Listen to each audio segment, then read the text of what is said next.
Muy buenos días y bienvenidos por segunda vez esta semana al canal de DeepGrow22. Como visteis en el vídeo de Redeia, del cual os dejo el link por aquí, la segunda empresa más votada para sacar vídeo fue ACS, y aunque normalmente no tengo tiempo para sacar tantos vídeos, al final me lo he podido combinar, así que vamos a ir con la empresa de Florentino para ver qué tal lo ha hecho durante 2022.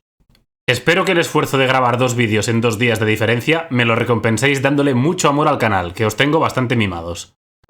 Recordad que todo el contenido del canal es meramente educativo, que mis conclusiones y cálculos pueden estar equivocados y que en ningún caso nada de lo que aquí se comenta supone ninguna recomendación de operar en el mercado en ningún sentido.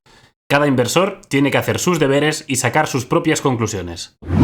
ACS tiene una estructura algo compleja, que voy a intentar ir comentando a medida que vamos viendo los números, pero la primera cosa que me interesa que tengáis clara es que para tener un comparable real se han eliminado todas las cifras de servicios industriales de 2021, que ya sabéis que fueron vendidos a Vinci durante el ejercicio anterior. Es decir, que cuando comparemos un año con el otro, lo estaremos haciendo partiendo de la base de que la estructura de la empresa ha sido la misma en ambos años. Pues bien, en la primera línea ya tenemos una buena noticia. Las ventas suben casi un 21%, cifra que está muy bien, aunque tiene un pequeño gran truco, como veremos después. ACS cotiza en España, pero su negocio no depende precisamente de la península ibérica, sino más bien de Estados Unidos, de modo que el tipo de cambio ha ayudado mucho. A tipo constante, las ventas hubieran subido un 11,6%. El buen comportamiento de los ingresos se ha dado gracias a todos los mercados y en general a Estados Unidos y Australia, territorios muy importantes para la constructora española. Vemos también cómo los gastos de explotación suben más o menos en el mismo porcentaje que las ventas. Esto nos deja un EBITDA que creció un 9,4%, que está muy bien aunque los márgenes se redujeron un poco, principalmente por la variación del mix de negocio, que quedó más centrado en construcción en Norteamérica, ya que Turner cuenta con un margen algo inferior. El aumento de las amortizaciones nos deja un EBIT prácticamente plano. Como curiosidad, el aumento de las dotaciones a amortizaciones viene dado por un incremento del peso de proyectos en ejecución con tuneladoras, especialmente durante la segunda mitad del año.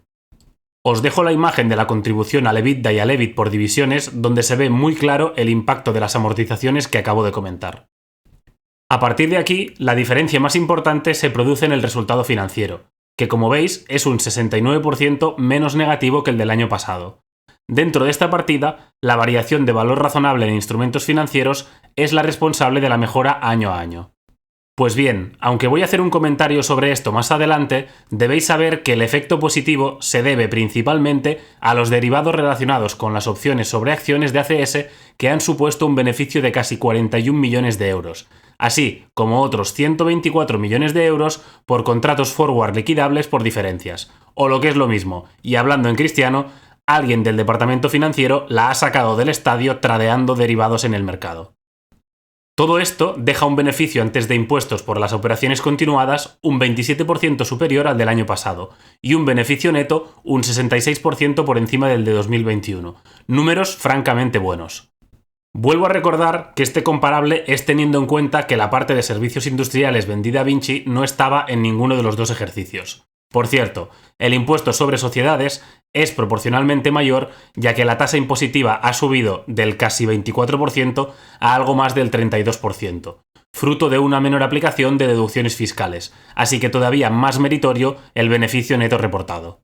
Normalmente os muestro todos los estados financieros y luego os hablo de áreas de negocio y geografías, pero dada la estructura de ACS, voy a hacer un pequeño paréntesis para que todo se entienda algo mejor. Debéis perdonarme por la calidad de la imagen, pero así es como la presenta ACS en su reporte, de manera que el culpable no soy yo. Aquí podéis ver la estructura del grupo separada en construcción, que es, con mucha diferencia, la que más aporta a los ingresos y al EBITDA, concesiones y servicios, ahora ya sin cobra. Fijaros bien que no de todas las empresas del grupo tiene el 100% de la participación, con lo que no todos consolidan deuda, por ejemplo.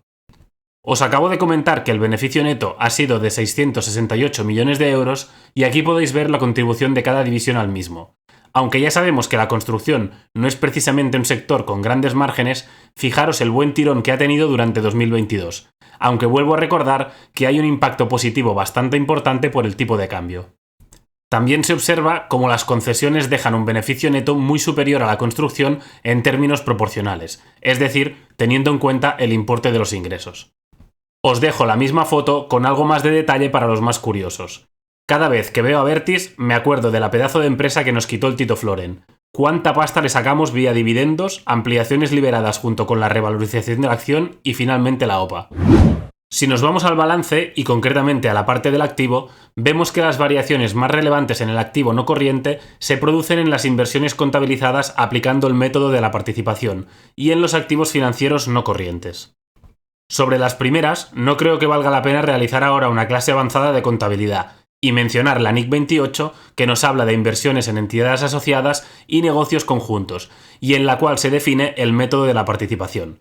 A grandes rasgos, el aumento de esta partida se debe al ajuste que se realiza una vez adquirida una participación en función de los cambios que experimenta. En este caso, el valor contable de los activos de construcción aumenta unos 169 millones de euros y el de los activos de concesiones lo hace en unos 200 millones más. En los activos financieros no corrientes hay multitud de partidas como instrumentos de patrimonio a largo plazo, créditos a empresas del grupo y a terceros, valores representativos de deuda, etc. Todo esto, obviamente, a largo plazo. El cambio más relevante aquí lo tenemos en los instrumentos de patrimonio, que han sufrido una variación importante principalmente por la desconsolidación de Ventia en CIMIC, y pasando a registrarse ahora como activo financiero no corriente.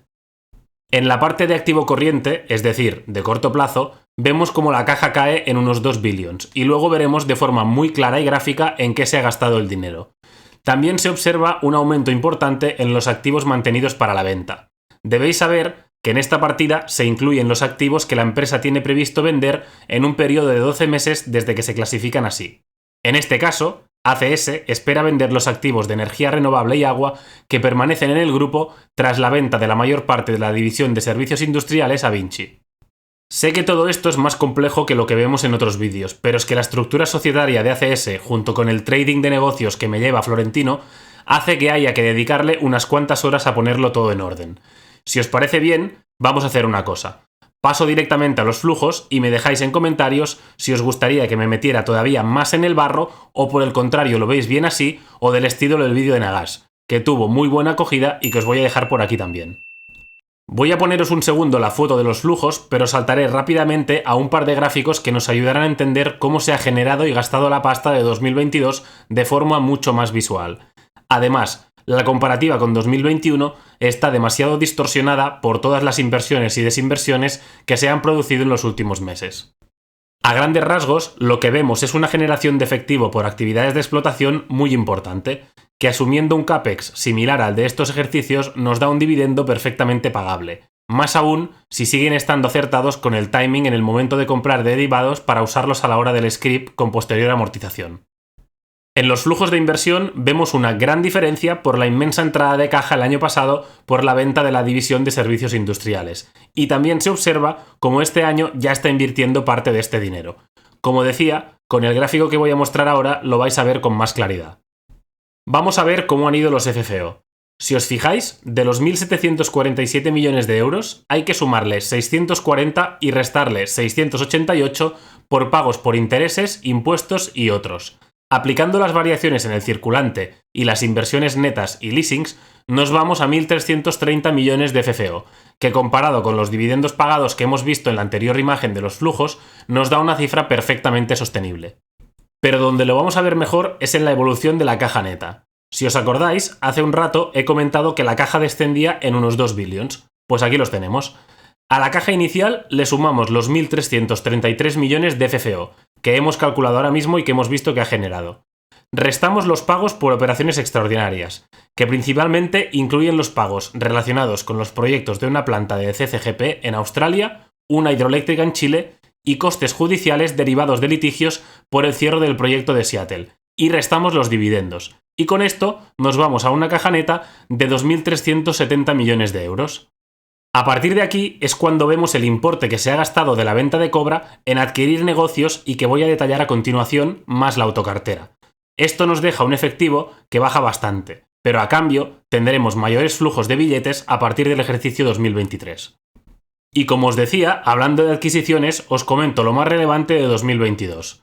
Ha habido una adquisición del 21% de CIMIC, que tras alcanzar una participación del 96%, se procedió a excluir a la compañía de la bolsa de Sydney. Adquisición también a Atlantia de su participación en Hochschild, del 14,46% por un total de 578 millones de euros.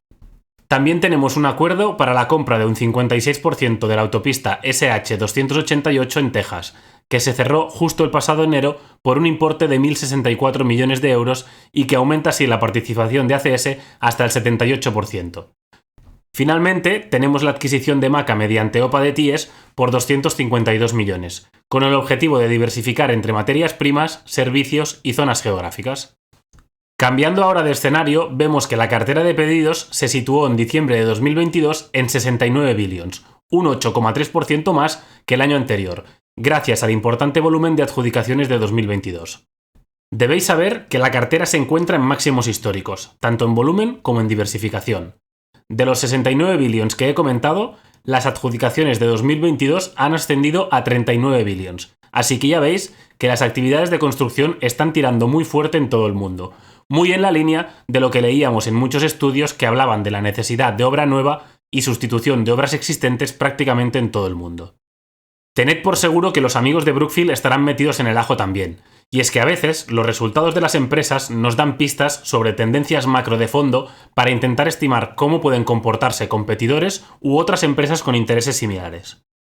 Y por cierto, de los 39 billones de aumento de cartera que ha tenido en 2022, el 30% ha sido en el último trimestre, así que de momento no se aprecia ralentización. Os voy a dejar la foto de la evolución de la cartera por países para que veáis que una vez más Europa va algo más rezagada, cosa que todavía internacionalizará más el negocio de ACS en los próximos ejercicios. Y es que cotizar en España no tiene nada que ver con vender en España. Y tenemos la obligación de aprovecharnos de esto si el múltiplo que le asigna el mercado a una compañía por ser del IBEX es más bajo que el comparable en otro país. Os voy a dejar alguna imagen para que veáis de qué geografías obtiene ACS sus ingresos y beneficios. América ha alcanzado un volumen de ventas muy superior al de años anteriores y se encuentra ya por encima de niveles prepandemia. Ajustado por el impacto positivo del tipo de cambio, las ventas en Estados Unidos crecen casi un 13%. En América destaca el importante aumento en proyectos de infraestructuras de nueva generación como centros de datos o fábricas de baterías. Asia-Pacífico crece un 18%, con Australia a la cabeza. E igual como en otras empresas que he repasado en el canal, Europa es la última de la clase, con una subida de ingresos del 6,7%.